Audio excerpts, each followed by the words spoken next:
Auto Electronix here.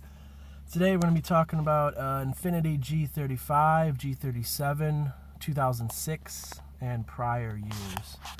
So you'll see here the problem they're having is the odometer starting to dim.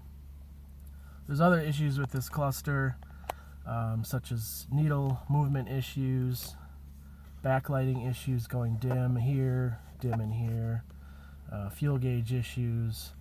But we fix them all with our repair service. So we're just going to go through how to remove this from the car. Now, Infiniti and Nissan like to attach the cluster to various parts. So this is all part of the cluster assembly that comes out of the car. It's a little bit different from other manufacturers where you remove a couple screws and then the cluster comes out. So we'll show you the screws and locations of removing this. We'll start from below. So you'll see there's one screw I already took out there, and then you'll see two screw holes here, and then on the other side, and then there's a screw hole here. You also have to remove this plastic piece that just pops right out. So now with that, we're going to pop out this bottom panel.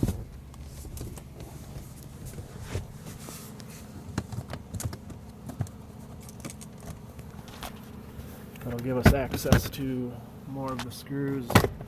So that just easily pops out. You can leave it like this, you don't have to pull the whole thing out. And then this piece here pops out. And you're going to need to take this off and then remove actually these stalks here. It's a little bit more in depth. But next step, you're going to remove these 10mm bolts here. There's 3. This panel will come out. That'll give us access to the 4 bolts that hold the cluster in from below. So I'll get some of that out, and then that'll be the next portion of the video. Alright, so you'll see I removed this metal plate and set that aside. Now if we look underneath here, let's see here, you'll see some cluster screws. If I can find them. Okay, there's one.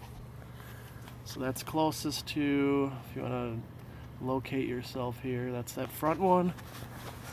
And then the rear one is right there, which we saw earlier with the red mark.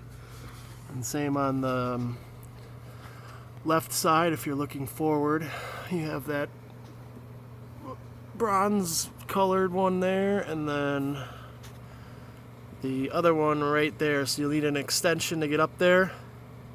Once you remove those 4 bolts, you'll be able to remove the whole cluster assembly, which is this whole entire piece here. Now, we removed these 2 screws earlier here, so this pops out like that. And then the top portion, you can set that aside. Now for more clearance, you might have to remove these stalks. It's just simply a tab on top here, this little tab, and then one on the bottom. And then it pops right out of there, very easy. So you can set that aside.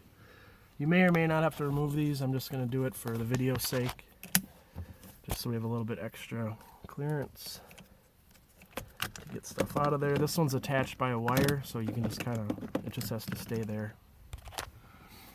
Alright, so I'm going to remove those 4 cluster bolts, and then we're going to remove the cluster from the instrument panel here, dashboard. Alright, so I've loosened the bolts, and I actually moved this right hand stalk over the cluster and just let it hang down here. And now this whole entire assembly can lift out, and all that remains are the plugs and back. So those, you just pop them out. There's a little tab on top of each, and then you remove the entire assembly. Now when you send it to us, we don't want this whole assembly. All we want is the cluster. So you'll have to remove the various screws around the plastic assembly and just send us the cluster. Otherwise this stuff breaks in shipping and it adds to shipping cost. Like, we don't need all this stuff. So that's it. If you have questions, let us know. Relatively simple. I mean, there's more steps involved than a normal cluster. There's more work and all that. But the final video then will be putting it back in or showing you the improvements made and the repairs completed.